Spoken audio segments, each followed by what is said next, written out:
You are live. Good afternoon and welcome to the Sunset Safari. Missed, I didn't see what the thumb was today. It's a gremlin. The thumb is a gremlin. Very appropriately, the thumb is a gremlin because, of course, as you can see, we are still on Maggie, the makeshift Mahindra. We've had the vehicles have had an attack of the gremlins recently. So much dust blowing all over us. And that is why we were out on Maggie. Yesterday Rusty limped home. Brent found the problem with it this morning on the sunrise safari, and it wasn't anything disastrous. So hopefully we should be able to keep the gremlins at bay. James has gone into town to purchase us replacement parts for Wendy in order to get her up and running. So all is well, all is looking mighty positive. And perhaps perhaps the thumb will bring us some luck. Gathered round for breakfast. The Queen Karula herself, the female leopard that is dominant in this area, she actually made an appearance right outside the entrance to the camp. So she is around as well, and there's a distinct possibility we could be seeing her on this sunset safari, just to add to the luck that we've had over the last few days.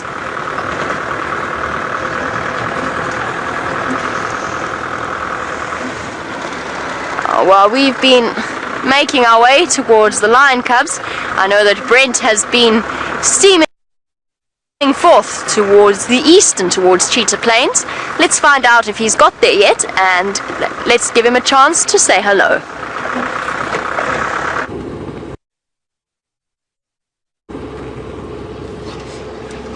Welcome to the Sunset Safari. My name is Brent Smith. I have Jean-Dre on camera with me, and we are on our way in search of Shavamba lion in quarantine. So for those of you who missed the sunrise safari, 2 male leopards, both sons of Karula, growling at each other from a respectable distance. And right at the end we extended drive for a little bit, and believe it or not, they got chased by a buffalo. So quite exciting, and we're now hoping that they are still on Cheetah Plains. They were sort of slowly mobile south was the general direction. They were lying flat when we left them. So hopefully we can find both. If not, one will suffice. But we're going to head down towards the Mala Mala boundary and then come from the Mala Mala boundary back towards 3 in a row pan to see if there are any tracks down towards the south. Now they could be anywhere from here. Now it has been quite a warm winter's day. It started off very chilly this morning. It got quite chilly with the overcast weather, but it is brightened and beautifuled up. So now we're the first vehicle out on Cheetah Plains. So we're hoping to find fresh pug marks in the glorious sand. There's a little river system just to the east of us here, and that's where they were.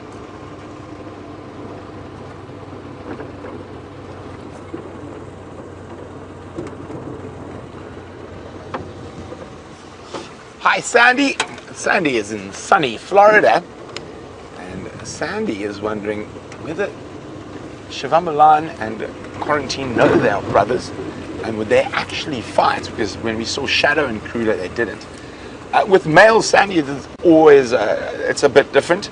I don't think they know they're brothers. They're from different litters, so they've probably never been together in the presence of Karula. I mean, there's always a possibility. You never know what happens after dark and when we go home. But I don't think so. I must say, I was quite surprised by Shavamba lion's behavior. It could be because he is quite new to being a dominant male. He's only 6.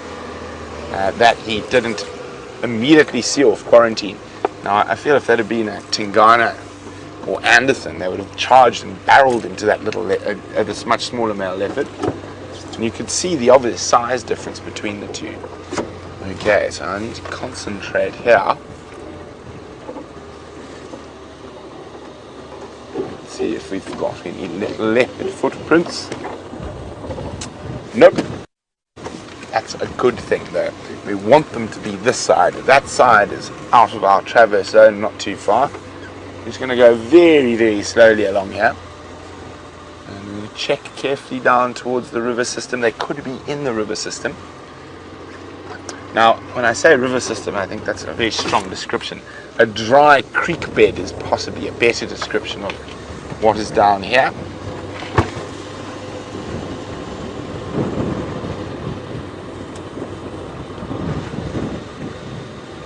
I'm looking very, very carefully, checking in the shade. Although it's quite cool with this wind, they might actually be basking in the sun.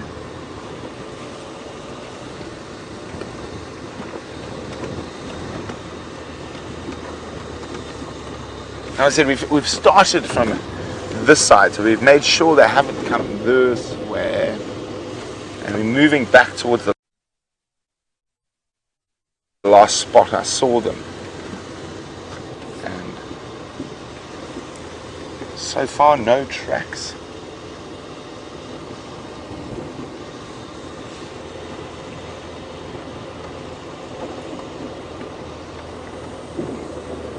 Now we're getting very close to the last place we saw them, so I'm going to concentrate heavily on tracking and spotting. So while I scour this area of Cheetah Plains, let's jump back on board with Jamie.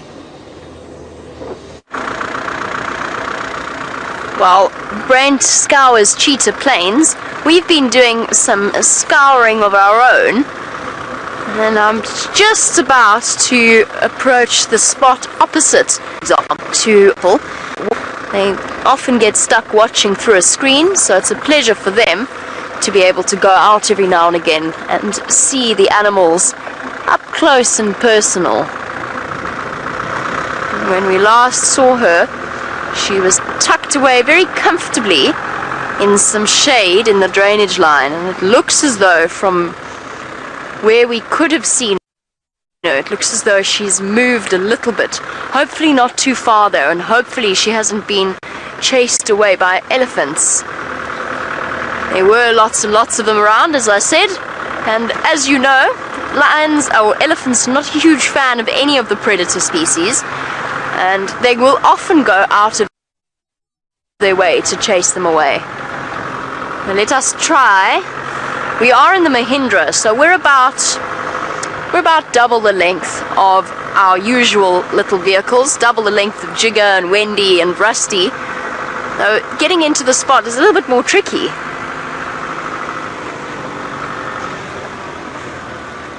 Now, speaking of the different types of vehicles that we get and the different ways of going about a safari, Simon, absolutely no, it isn't safe to drive around on a quad bike. I have seen people do it. I know of people that do it, and on motorbikes as well. It is so dangerous. That small quad bike, you're basically like, it's like an invitation to a lion to chase you. So I've seen people driving around on motorbikes. I've heard horror stories. A very close guiding friend of mine, a guy called Tokozan, he started out working in anti-poaching and doing fence patrols, and they gave them motorbikes for fence patrols. And at one stage he was chased by a pride of lions. The lioness actually jumped onto his back, and luckily he was wearing a backpack, because she stripped the backpack straight off his shoulders. How he managed to keep his balance with 300 plus pounds of female lion on him, I will never know. But it was a story that he used to tell with great relish around the fireplace every now and again. Okay. Oh, my legs are not long enough to reach the clutch. Oh, come on, Mahindra. There we go. Just trying to get her into low range, which is very difficult when you're my size. Despite sitting on one towel and two pillows, I still managed to feel dwarfed by this Mahindra.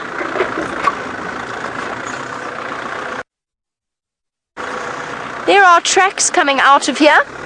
So I'm just going to concentrate very carefully on figuring out where she's gone.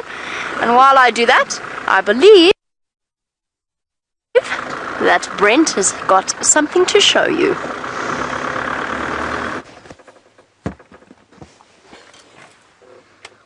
Hello, Mr. Q. So we found quarantine. Oh, look at that. Isn't that stunning? Up in the bowels of a big marula tree, not far from where we left him this morning. There's no sign of Shivambalan just yet. Isn't that exquisite? Hey, Mr. Q. I do love the young male leopards. They are so wonderful. I hope you guys are getting some incredible screenshots of that. Snap a picture or two myself if you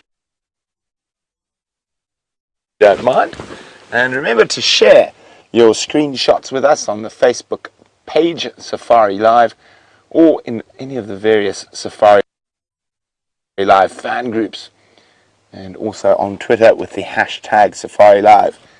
So Mr. Q, it's not impossible that Shivambalan's still around, we just haven't seen him, and this is just too much of a beautiful sight not to show it to you.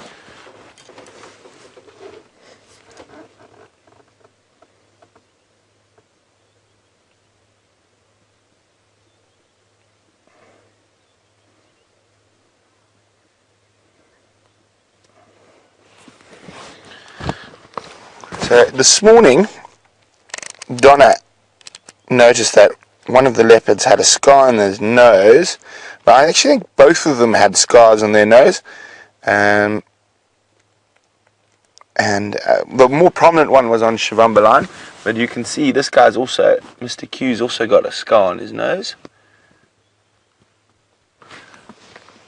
So it's not uncommon that most leopards, specifically males, will have a scar. I'm just trying to check quickly. You hear that brrr, it's me rolling the wheel of the camera. So the more prominent scar from this morning was on Shivambalan, down his nose, and he also had quite a, not fresh, but a recent wound under his left eye. Oh man, that is beautiful.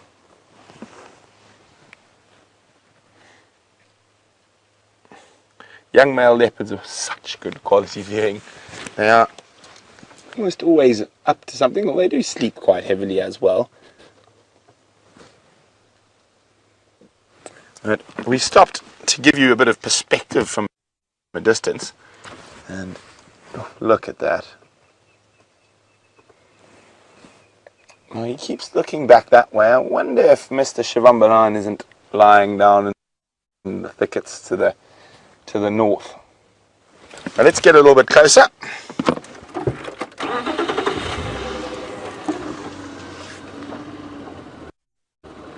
But that's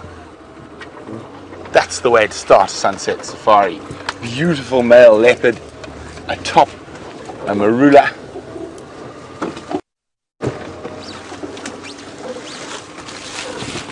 Oh, he's on the move. Let me just get John in the right position. He should come down facing us.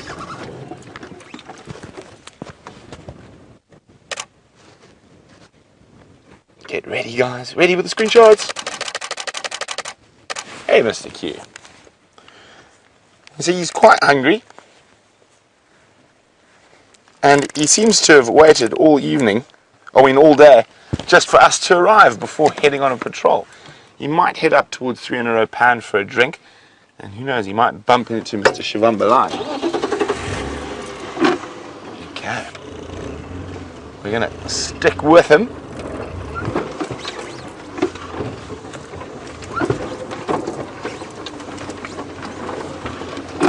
Now, he jumped from about as high as I fell the other day. And he did it a lot more gracefully than I did, of course.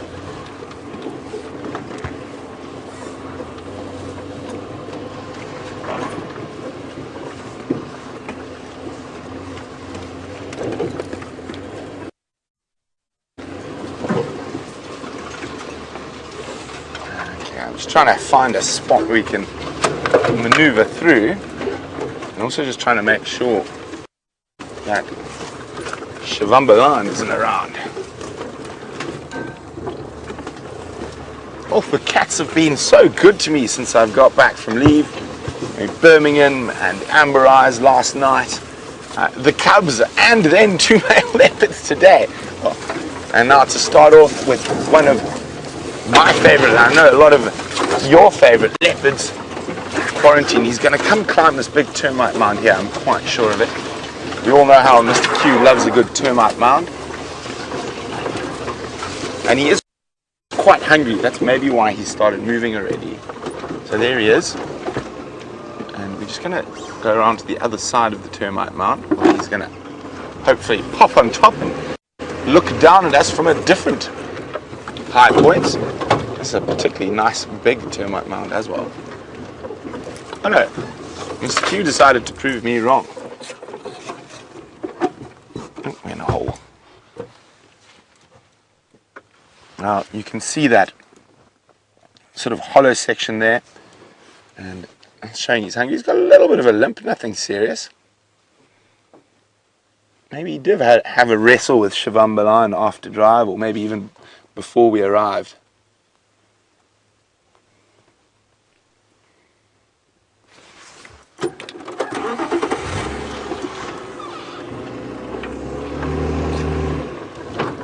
Whoa, there we go. Now I'm hoping he doesn't go into, there's some impenetrable strychnos or monkey orange blocks around here. But I'm hoping he doesn't head into one of those.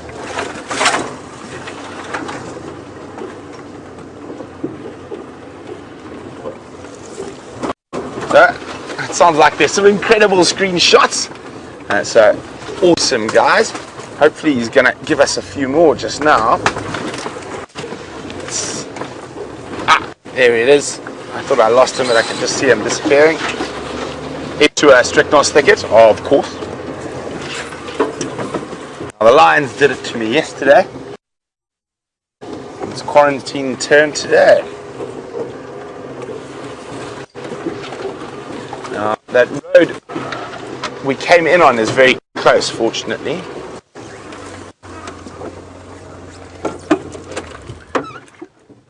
Now you can see how his camouflage works so well in this dappled light. So even if there's very little grass around, he's still got a good chance of catching something to eat, like a steenbok or a duiker. This is not really impala country we're in at the moment.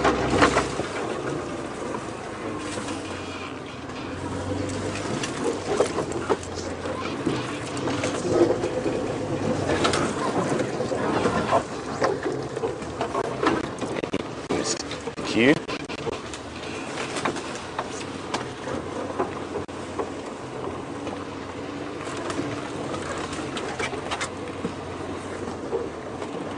If he sticks on a nice big elephant path like this, we've got a really good chance of sticking with him. Now, he's being quite naughty, and he is scent marking as he goes.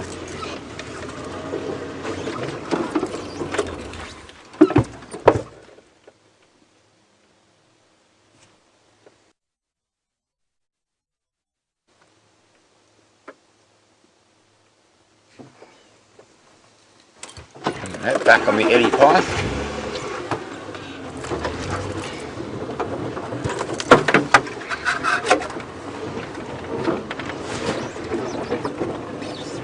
I just wanted to have a quick look on this elephant path. I wondered if he was trailing Shivambalan for a second, but it doesn't look like it. He's brave, but he's not that brave.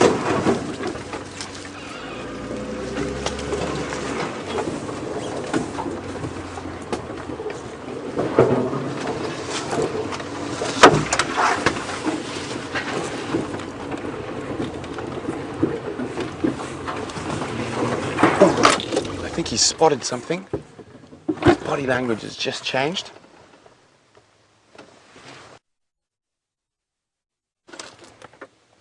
Here he is there, you can see that camouflage at full force.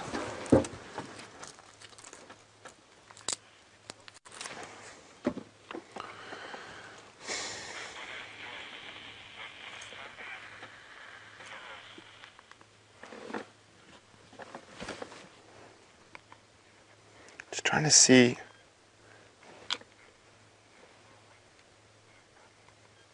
Trying to see what. Yeah, nah, nothing.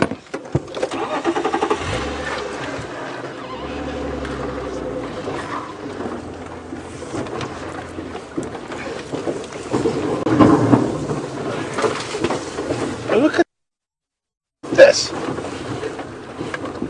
Out here in the middle of one of the driest blocks in our traverse area is this green tree that Quarantine is making his way towards, and it looks like an Natal fig tree out here in the middle. Now that is probably grown around another tree and completely killed it, and just out here in the middle of one of the driest areas we've got a tree species that's generally associated with water. Beautiful fig tree.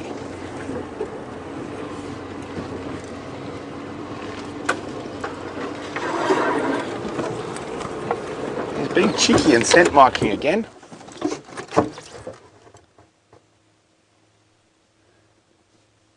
Now, look at that. Oh, he is taking us into some decidedly thick spots.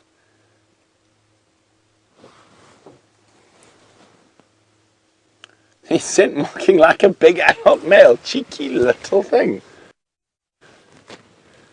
Well, it's all about attitude. Now, I'm going to keep an eye on him. But if we look at this, you can see what I mean, that it's strangled another tree. So you can see these lower roots. I mean, there was obviously another tree inside. I'm trying to see if there's any remnants. I think it's completely gone. A beautiful fig tree. Nice to know it's here, but we don't want to lose Mr. Q.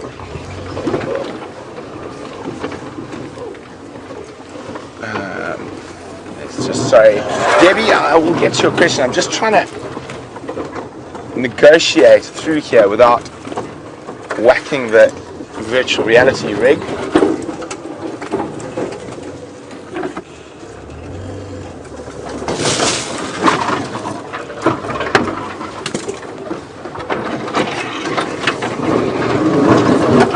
Oh, Strickloss, you make so much noise.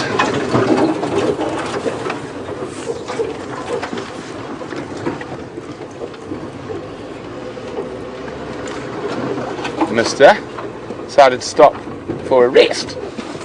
Now, of course, because I chose a termite mound for him, he didn't like it, but he seems to like this one just fine. How's that, John? Actually, let me get the grass out of the way. How's that? There we go. Oh, there is a hole. It doesn't look to be active though, just below him.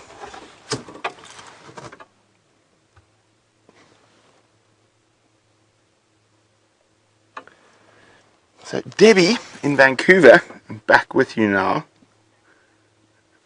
And Debbie, sorry, I'm distracted again. John, I've just seen an insect I've never seen before in my life. Look at this thing. It's got a parachute.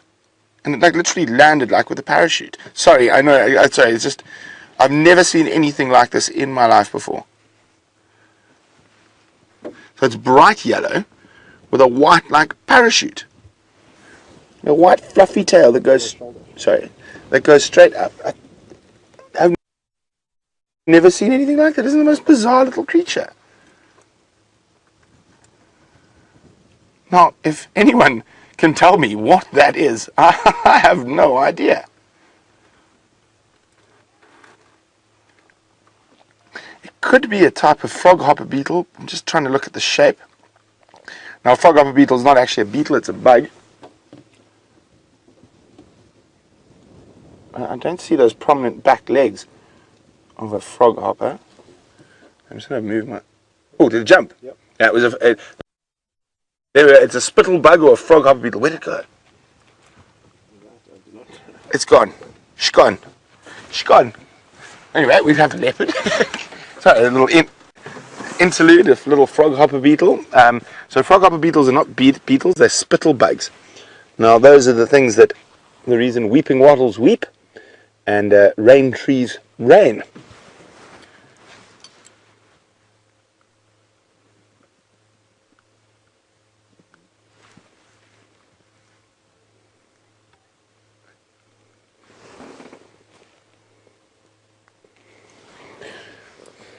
Hi, Debbie. Sorry, I just kept getting distracted there. Debbie's wondering, with leopards being solitary, would they avoid a fight where possible? They will try avoid actual physical confrontation. It does happen, but if they can, they'll posture and growl and snarl and scent mark and call rather than actually physically attacking each other.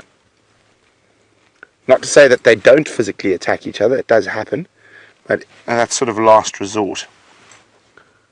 A beautiful big boy, Mr. Quarantine. You're acting like a man much older than you are. Definitely think he's one of my favorite leopards to photograph.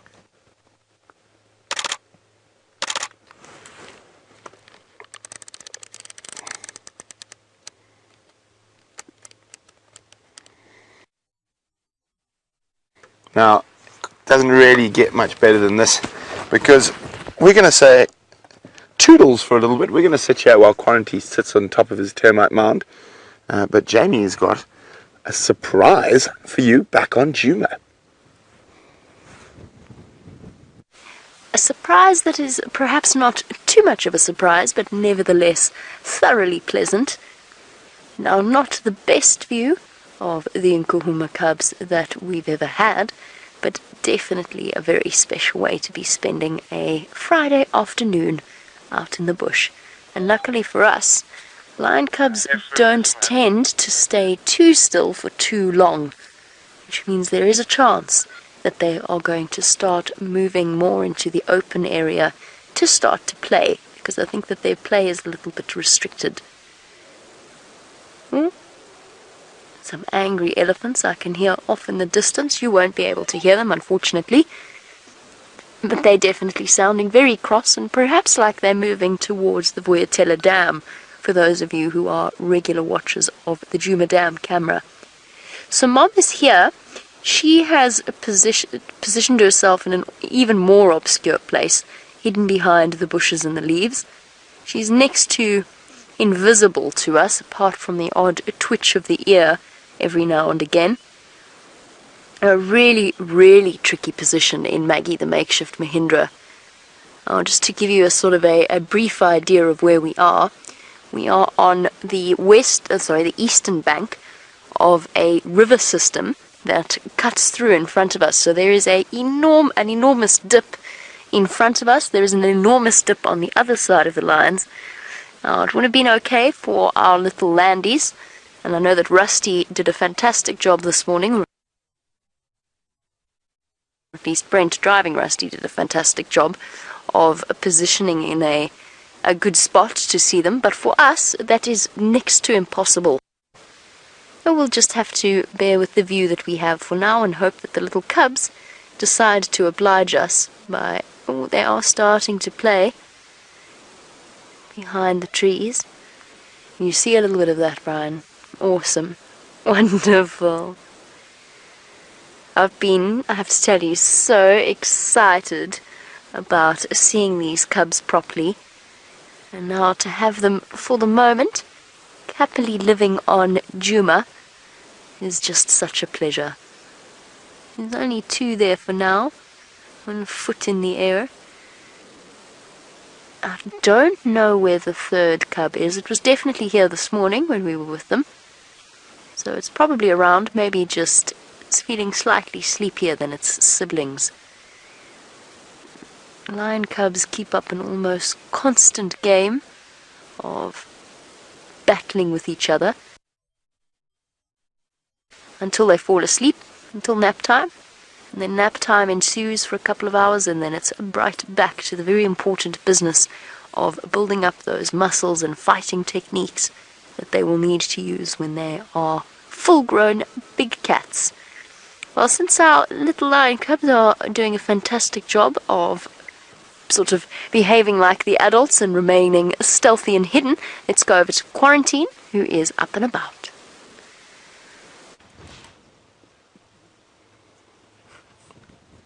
So it was just a quick little break and we're on the move again. I'm trying to see. He is taking us into a very thick area. But we shall stick with him.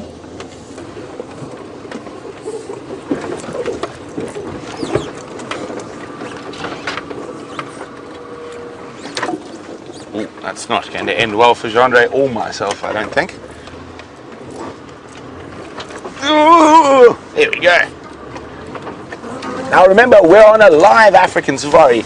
We are in real time following a male leopard through the bush of the Cheetah Plains. Which is how we see to drop the antenna for a second. Are we okay? We're good, we're good, we're gone.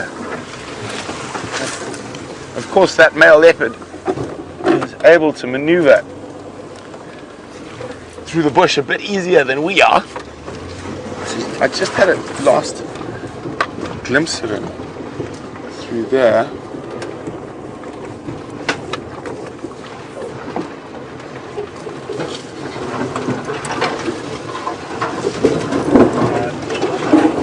Cool. Okay, so while we try to keep up with him in this thick bush, let's go back to possibly the cutest creature in the African bush, a little lion cub. Well, hopefully Brent does manage to sneak through the bushes and keep up with the marvelous quarantine. In the meantime, as you can see, our view has improved tremendously, and I think the cubs are now, for Brian, even more obscured. I can't see exactly what it is you're seeing, but I think it's safe to say that basically those leaves are very cute. The leaves are adorable, aren't they, Brian? Terribly cute leaves. With some sort of sand-coloured movement happening behind it.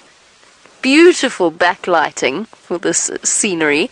It would be absolutely stunning if only our sweet little cubs would decide to come out into the open. Well, I'm not in any rush to leave, though. I think we'll take advantage of as much time as we can to spend with them, and then just hope that at some point they decide to pop out. Because, as I said, lion cubs are very playful little creatures. Oh, there we go. Sort of. Hey, you two. Proper cuddle. You can sort of just make them out. No, don't go that way. I know Mom is there. But don't go that way, because we are definitely not going to be able to see you if you go there. Ah, I think the one cub has shown us the path to the other. I think that's where the other little cub has been sleeping and hiding, only to have its rest disturbed by a restless and playful sibling. Oh.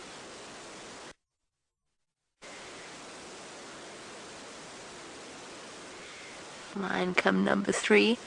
Oh, I don't think this will ever get old. The novelty of watching these little lion cubs is going to remain with us, and such a pleasure to know that we're going to be watching them grow up over the next few months. And one day we'll look back at this footage, or you guys will look back on the footage of the drives and reminisce as to how small and cute they were, because a lion cub grows phenomenally quickly. Cat in Tampa, you have been won over by the lion cubs. It's something that James always made this bold claim, that lion cubs are the cutest animals or the cutest baby animals out here. And Cat in Tampa has been won over by that argument, saying that she never thought she'd say this, because of course we've been so spoiled with leopard cub sightings as well. But Cat in Tampa thinks that lion cubs are the cutest.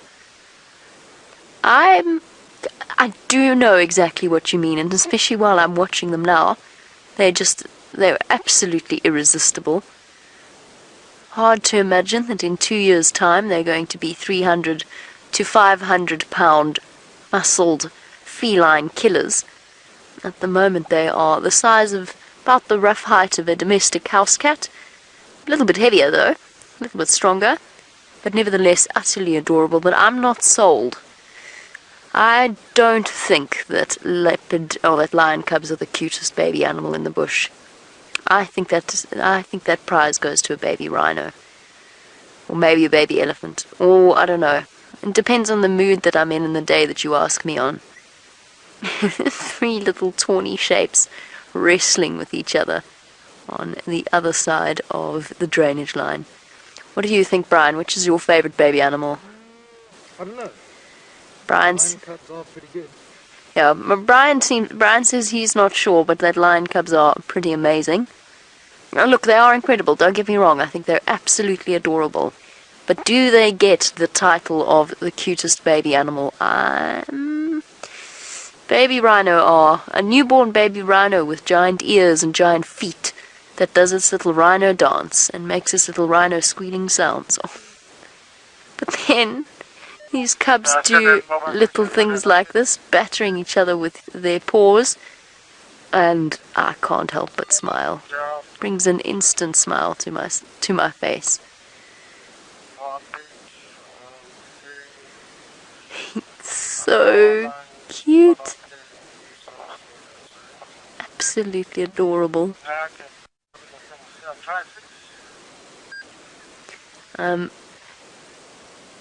It'd be interesting to see what the sex ratio in terms of boys and girls is when they get a little bit, well, when we get a slightly clearer view, or when they get a little bit older and it gets easier to determine whether we have males or females.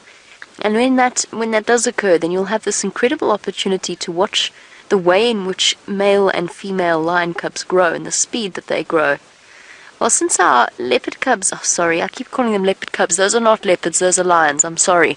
I do know the difference. They both might be spotted, but that's very definitely lion cubs. Let's go back to an actual leopard, not a leopard cub, with Brent.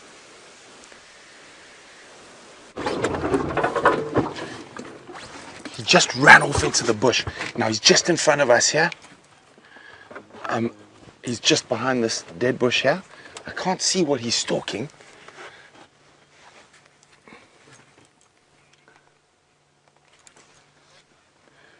Okay, let me just inch forward a little bit.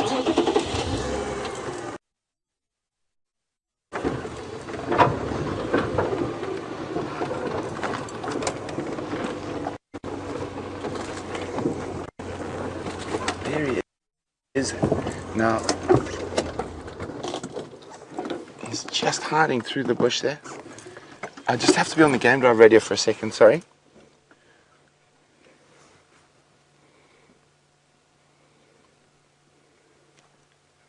And I forgot the name of the road we're on. That's a bit of the problem.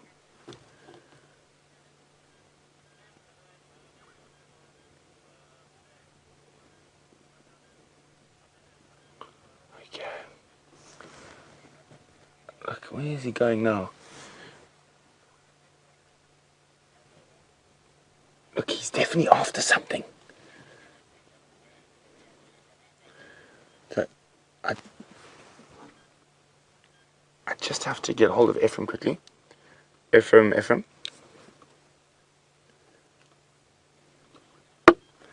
Go Northern Channel. Oh, he's gonna lie down. F.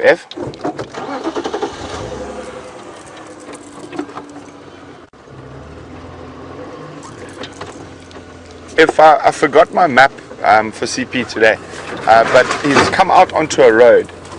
He's crossing a road, but to the west of 3 in a row. Now, oh, he's stand by one. He's on the stalk again. He can obviously see something we can't. Now, can you see anything, Chandra? He's just hidden in the bush through here. We're just going to try to figure out a way to get to him. While we do that, let's go back to the lion cubs and Jamie.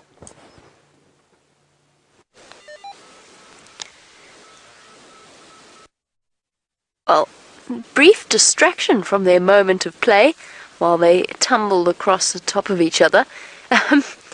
They actually stopped to have a really close look at us, at Brian and myself sitting opposite them on the drainage line wall. A source of something interesting. At some point, our novelty will definitely wear off. Oh, I'm going across to Mom now. Our novelty will wear off, and these little lion cubs will very rapidly get used to the presence of people and vehicles, which is of course what makes the Sabi Sand such an incredible place for guests and tourists and researchers and whoever else might be visiting it to come and have a look at them, or look at the different animals.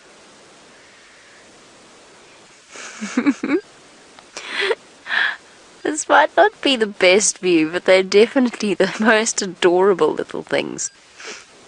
I haven't had a good chance to have a look at Mom. I don't know if she's hungry or not. I know that the Nkuhuma lioness I was with yesterday with amber eyes, she was absolutely starving. I'm not sure about this one.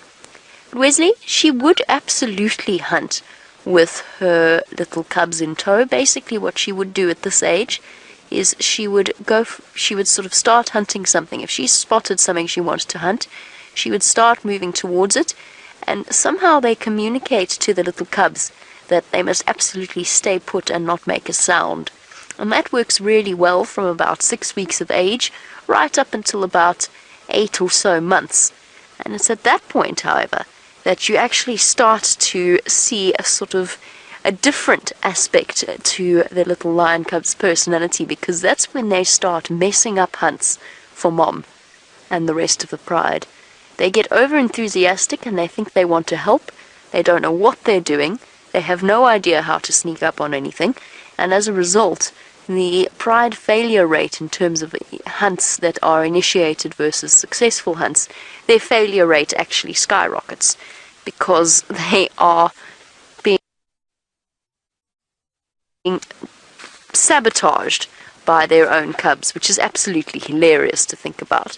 And it's very funny to watch because you can just see the frustration on the lioness's face when their hunts are derailed by the sudden appearance of a lion cub. And they do get very curious. And then, by the time they hit about 1.5 to 2 years old, they're fully participating in the hunts and learning about how to go about it, and often are the ones to initiate a stalk and a chase and a hunt. It's because they are trying to hone their skills. At the moment, honing their skills comes entirely in the form of battering each other around. It's the best way of building up their muscle strength. Oh, you're just too cute.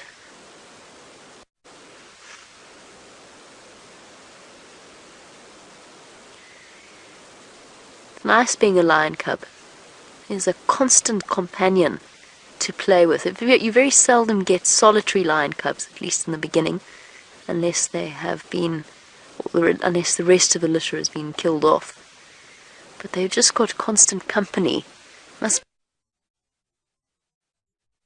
be always entertaining and never boring. I don't know if can you see that, Brian, at all? Not really. So.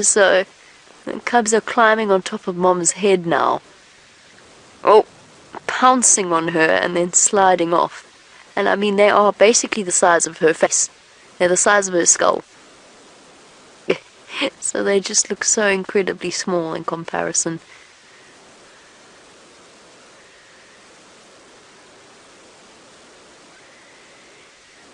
Now, I'm just thinking about how we could make a plan and we could reposition to see a little bit better. I'm just wondering if maybe I couldn't shuffle us a little bit to the right. I'm going to try it. Let's see if it will work. I don't think it will. Oh, she's up. Sorry. Hold on. Things have changed. Plan has changed. I want to see if where she's planning on going. Please, big girl, don't go down the western side of the strange line wall. Let's just wait and see where she goes. And if she's taking her cubs with her.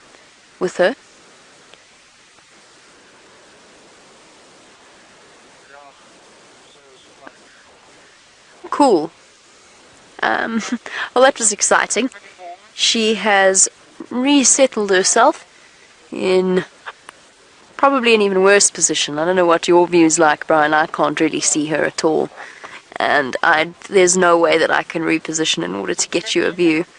So unfortunately, things have got a little bit more tricky because I don't think, even with repositioning, we're going to be able to see them.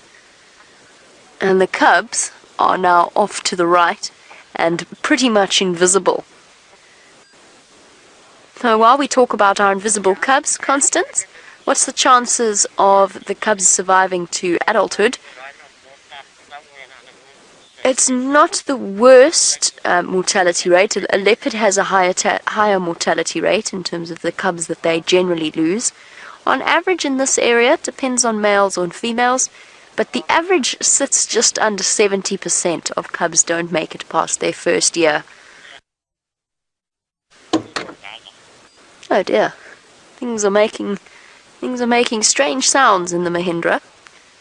Oh yes, there is a chance that these cubs will not make it, but bear in mind that average is built up over many different circumstances, including pride takeovers, so including situations where as soon as a new male comes into a territory or new males come into a territory, they invariably kill all of the cubs that are remaining. And what that means is that automatically lifts up the averages. Statistically, it lifts up the mortality rate and the percentage rate. Now, I don't think we run that risk here.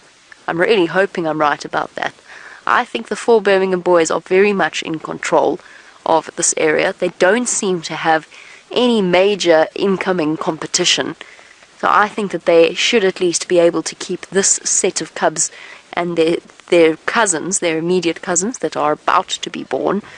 I think that they will keep them safe and secure.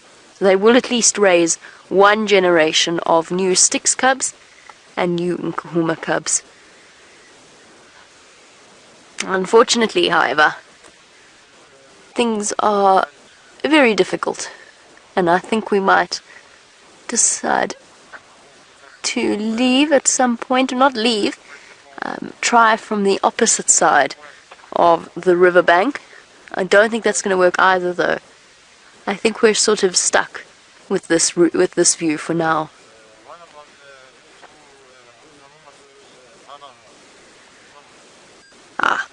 And there is somebody interested in this sighting, so just bear with me 1 second. I know your view is not fantastic, but let me just chat to Gladwell. Oh, never mind, I thought he wanted to come and join us, but he doesn't. He seems to be relatively content not to. Okay, what shall we do?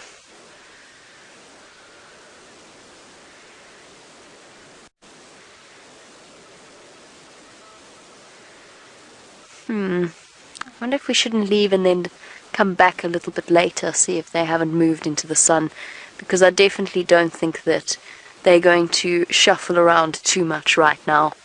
And just speaking of cubs and leopard cubs, Cat in Tampa, you want to know if we have any updates on Karula and her cubs? No. So I said that Karula was seen around the Voyatella Dam. She didn't have her cubs with her. Oh, hold on. Haven't been any tracks. Hello, little monster. Come on. Come on. Come say hello. Come play out in the open for us. No? You're just going to go to sleep now. Yes. It's very tiring work doing all of that growing in one go. So sorry, Cat in Tampa, we haven't found their tracks, and we have not heard any updates about them. No, absolutely no reason to worry or panic just yet. I'm sure she, in her typical Karula fashion, will be keeping them safe from harm. We just don't know exactly where she's put them. I would guess somewhere around Treehouse Dam, but that's an entirely just guesswork, since that's just one of her favorite areas to hang out. Right. Well, that was the end of that view of the cub. This lioness is showing signs of wanting to move. She's not sort of resting and relaxed. She's constantly looking up and on alert. I don't know if that means she's heard something. It doesn't look like she's heard something. It just looks like she's thinking about moving. Now, if I were her, I would go and lie in the sun and enjoy the last little bit of warmth.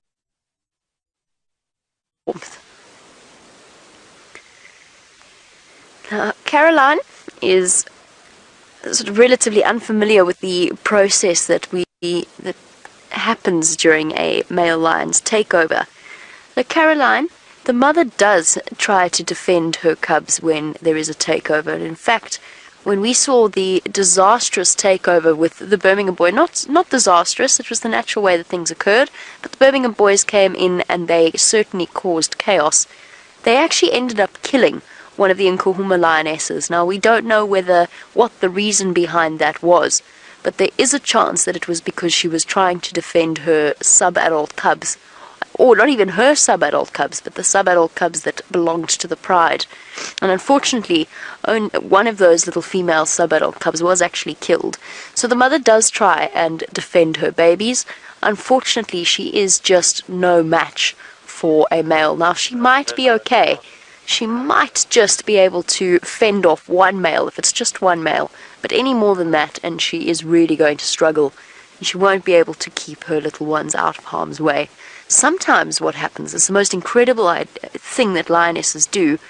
If let's say we have a pride takeover now, the rest of the Nkuhuma lionesses will go into false estrus, and they will attempt to distract the males. Sometimes even the mother of young cubs attempts to mate with the males in order to distract them from her little cubs, and she'll try and escape, moving the cubs into a safer area.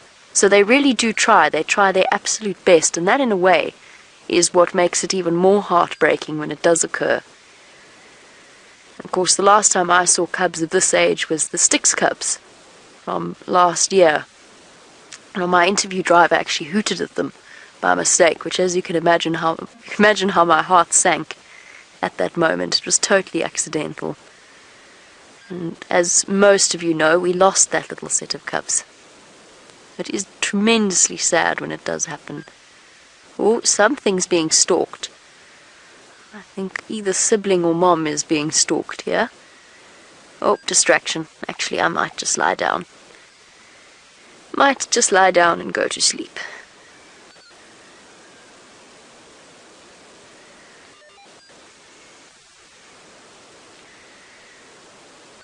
Alright guys, as you know, on Maggie the Makeshift Mahindra, I do have to have my game drive channel on. I don't have an option of feeding it through my earpiece as we do in the other vehicles. I do have to just listen to the game drive channel, especially if there are people who are interested in coming to join this sighting. There we go. For example, I think Bernie would very much like to come and join us. Let's just wait and see.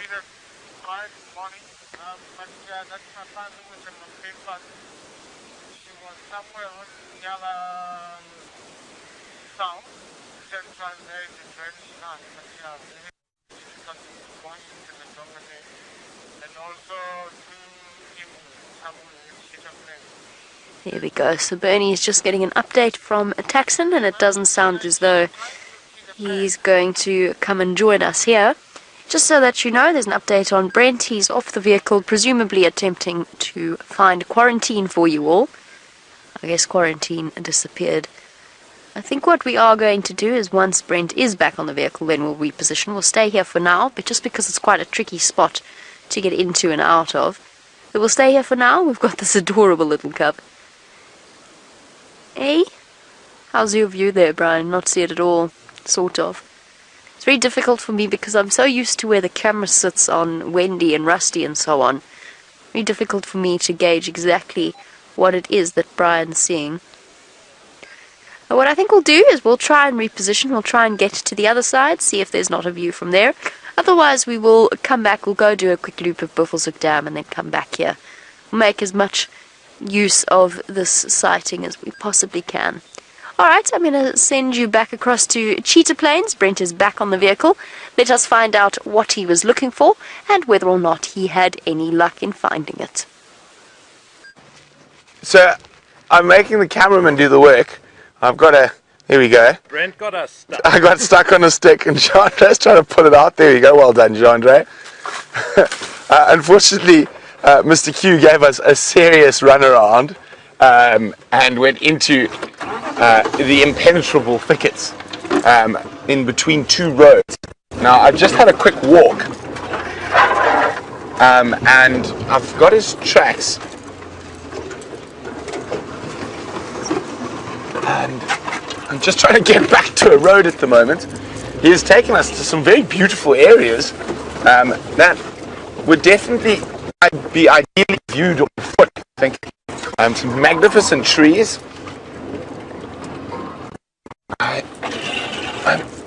There we go. I think, yes, we found a route. So his tracks are going that way, but I can't get through the river. Yeah, so we're gonna go. We're gonna go this way around, I think. Okay. So we're moving relatively quickly.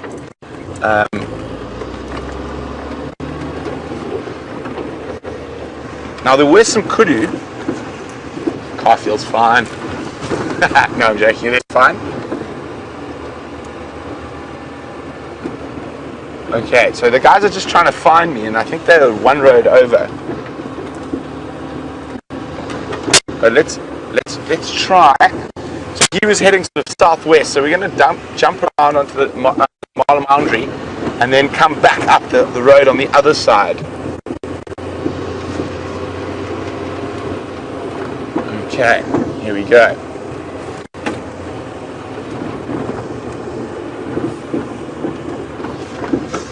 Okay, there we go.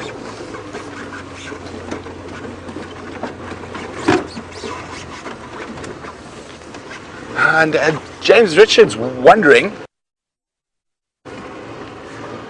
about if quarantine were to make a kill and Siobhan Milan still be in that area, would that create conflict? Very much so, James. And what would probably happen is Siobhan Milan would just take it from quarantine.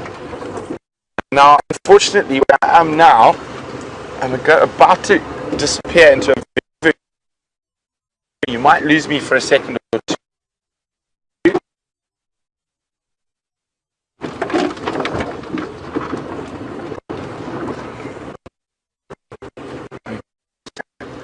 We're going to just jump on with Jamie. We'll be up and out in 2 ticks. So signal. I see Jamie. As you can tell, it seems as though Brent lost signal sooner than expected, and it's absolutely impossible for us to have signal absolutely everywhere. I have no idea what that update was. There was an update about Karula's tracks, but I have no idea where exactly they were found, so I'm going to chat to Aubrey in a moment. I've lost him now in there. Okay, let's try and shuffle our way around. You can hear Brent chatting to Mike. I think he's getting some reinforcements to help him to look for quarantine. You okay there, Brian? You're about to get smacked by guarri bushes.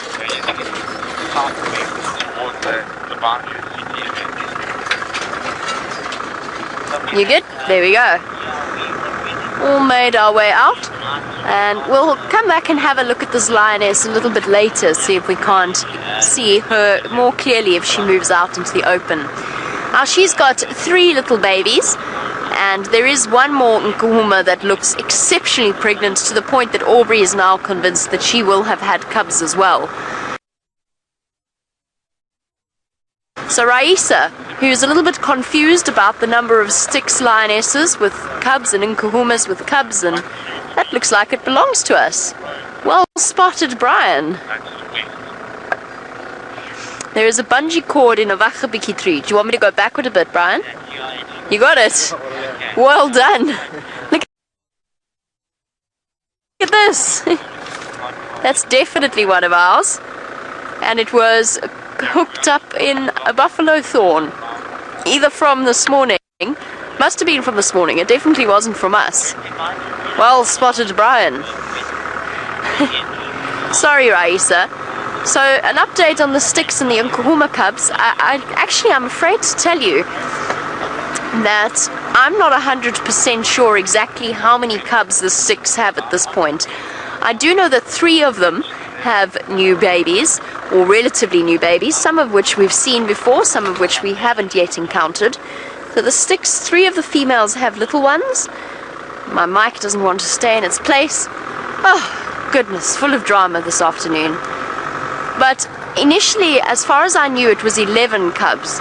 Whether or not all 11 have survived, I heard a rumor about one of them being killed, but I'm not 100% sure if that's confirmed. But they did at least start off with 11 little cubs. That may be a slightly smaller number now. And then we've got the Nkuhumas with one, obviously, one confirmed with cubs, and then, there we go, and then the fact, or then the other female that's been looking incredibly pregnant. When we last saw her, she was feeding on a buffalo calf. He seemed to be under that impression. It certainly wouldn't surprise me the number of Nkuhumas, or at least the number of days that the Nkuhumas have been hanging around Djuma, even if they're not the pregnant lioness or the mother. So Amber Eyes has been here, the young female's been around here. I think that there's a very good chance she's going to den here as well. So, exciting prospects for our lion dynamics.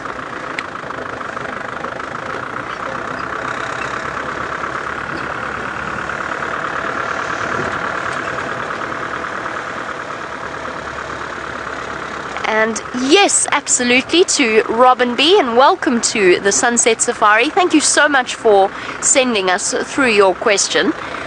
Yes, absolutely, the females will leave the pride to protect their cubs. They'll do that initially anyway, regardless of what's happening, when the cubs are brand new. So they'll have their newborn cubs away from the pride, and they'll keep them away from the rest of the pride for about 6 or so weeks, until they are big enough and strong enough to keep up with the rest of the pride, and also not to be bullied or with their lives endangered by any older cousins. So any cubs that have been born earlier that are now getting bigger and stronger and are very playful, but it might be a bit too boisterous for brand new little cubs. Oh, very bumpy. So then the lioness will actually separate them from the rest of the pride. And then from there, she will, if there is a takeover, if a male coalition comes in and is attempting to kill her cubs, or attempting to find and kill her cubs, there are lots and lots of recorded cases of a female breaking away and taking her little cubs with her. And that's actually where the Salala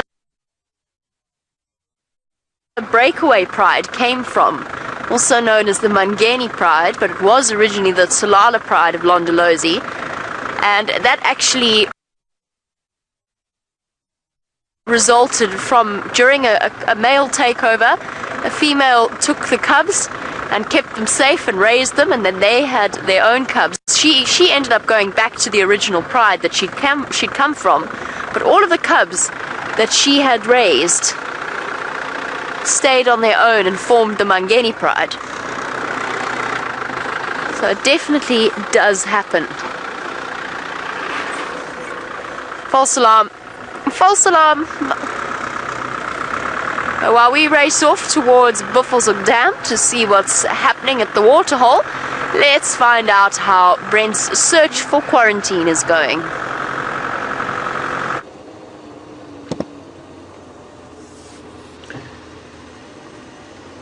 Mr. Quarantine is still giving us the runaround. I'm just trying to check. If he hasn't crossed this road, he's still in this really thick area.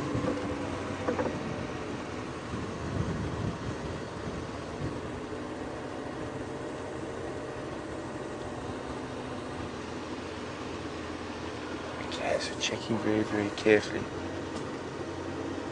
So the last tracks I had when I had my walk were here, so he must be that side.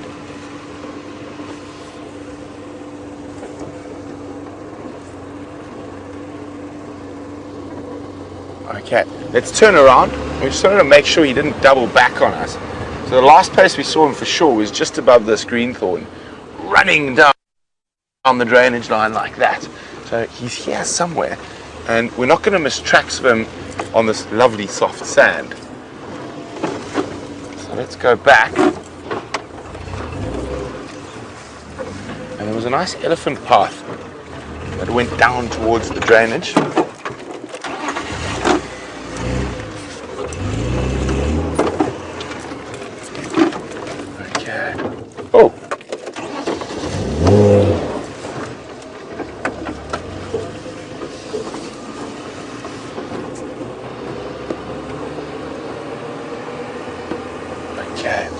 So we're gonna go a little bit further on. I'm gonna stop and listen.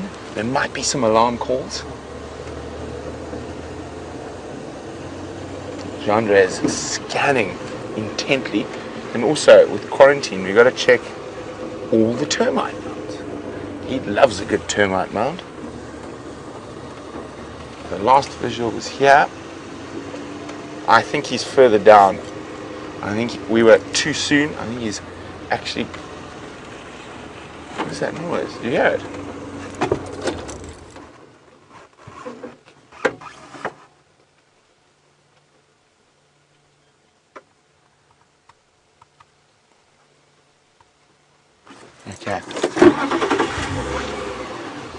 Okay, so let's go. There's some big termite mounds down there.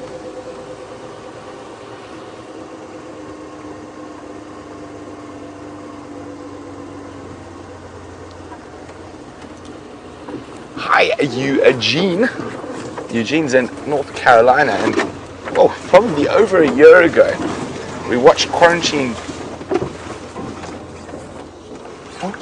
Sorry, not Eugene. It is Gene. Sorry. Gene, sorry about that. And it was a guinea fowl that he leapt high into the sky to try grab. And now there's dwarf mongoose there, and they weren't alarm calling.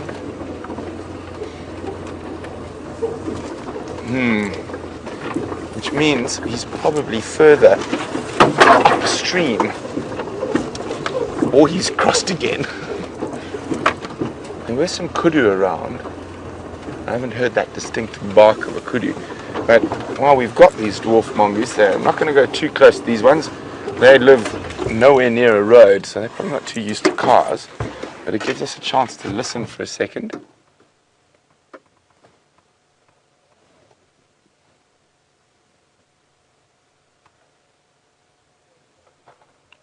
Enjoying the sunlight.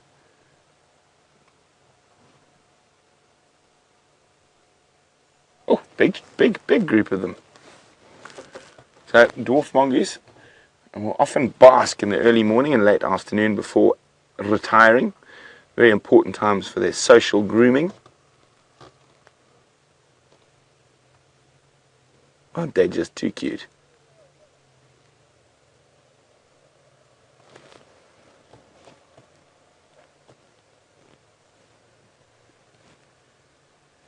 I'm just going to be on the game drive radio for a second. Andres. Andres,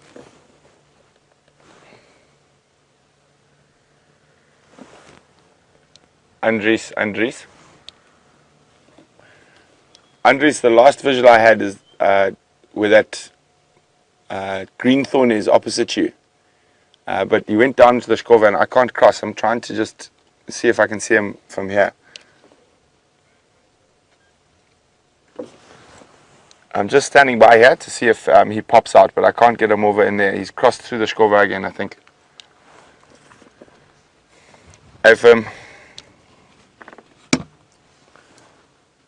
So we're just listening.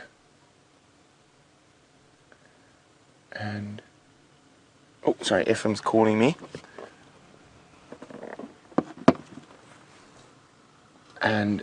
so what we're saying there is, look at all these mongoose, aren't they just wonderful?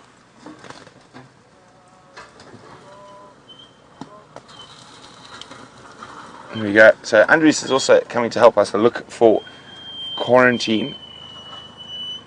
And let's have a quick chat with him.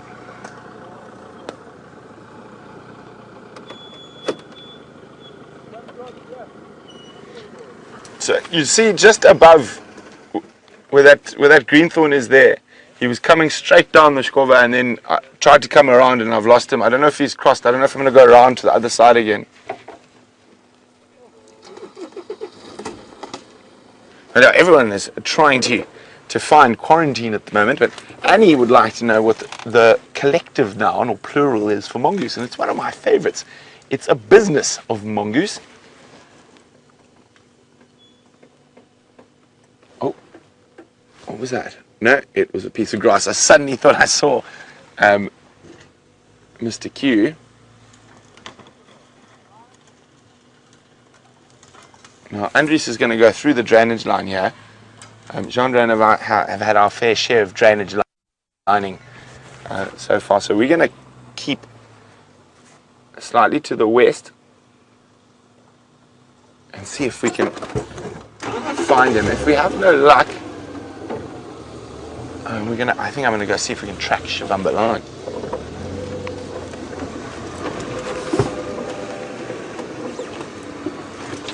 Okay, so while we get out of here and head back towards the road again, let's go see what Jamie's up to. So while Brent attempts to relocate the road in order to drive along it, we are almost at Buffelshoek Dam, which incidentally is one of the favorite spots of the Nkuhuma Pride, and I'm on the lookout for any of the remaining members, the other 4 lionesses, that might be around here. Now, last night we finished off the sunset safari watching Amber Eyes, one of the older females of the Nkuhuma Pride, not mating with one of the Birmingham boys. She's come out of her estrus cycle. She was in fact desperately trying to get away from him. Now, I didn't actually tell you that at the end of the sunset safari we were trying to follow them, and it was only once we'd finished the show and we'd closed down for the day that Brian and myself actually stumbled across them. They were, well, she was racing, he was racing in hot pursuit, but she was positively sprinting to try and get away from him. He just didn't quite get the message that he wasn't going to get lucky anymore. She was finished her estrus cycle, and I think she was just unlucky in that she'd started off mating with Blondie, the oldest of the Birmingham boys, the oldest of the male coalition, and a second Birmingham boy had taken over where he left off. So he was still full of energy and prepared for mating. She just wanted to be done and to find some food. She was clearly really hungry, very empty-bellied. And from what I understand, their tracks crossed to the north of our traverse area into Buffelshoek. Also, just another update for you. I mentioned that I couldn't hear the sound of the Game Drive channel. I knew that they'd found Karula's tracks. She's crossed south into Little Gowrie, which could well mean that she is on her way to fetch her cubs. When we last saw her, she was hunting in the drainage line system around the lodges. So it might be that she's made a kill. Chances are she has. She's a very successful leopardess, and she's probably gone back to fetch her little ones, or at least I hope that's the case. Otherwise, she's just going south to check on them. So whilst we don't have an update for you on the cubs or whether or not we've seen them, we do know that she's most likely going back to them now. So that is where Karula has gone. And hopefully she will decide to bring the newest princess and prince back onto our traverse area once again. Amazing.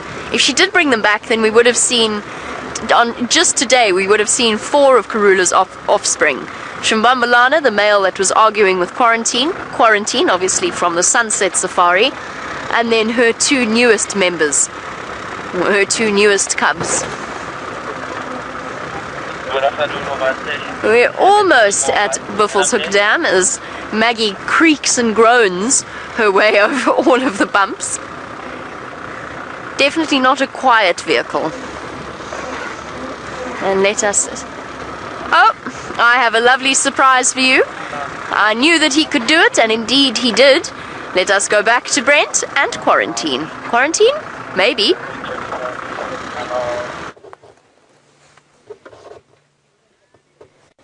Well, there he is. After a serious run around, he's popped up and is sleeping atop a termite mound. A busy day. Now, he has walked literally not on one road since we followed him. He's crossed 4 different roads. Oh, isn't he gorgeous? Look at that lovely late afternoon light. He's enjoying a little bit of a bask. He's about 100 meters, no, not even, from where those dwarf mongoose were basking.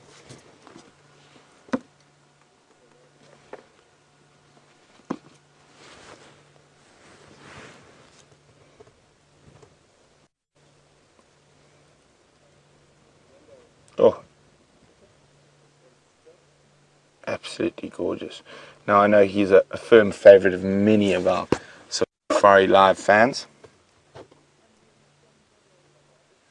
And you can see those little scratches on his nose. Now those could be from a tangle with his older brother Shivambalan, or it could be from chasing an animal through the bush.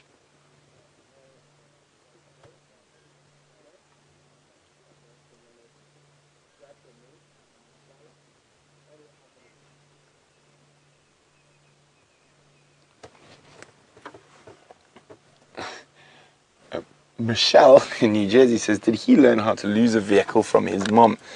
Well, Michelle, I think he didn't try to lose us. He was actually trying to chase something, and of course he can move through the bush much faster than we can.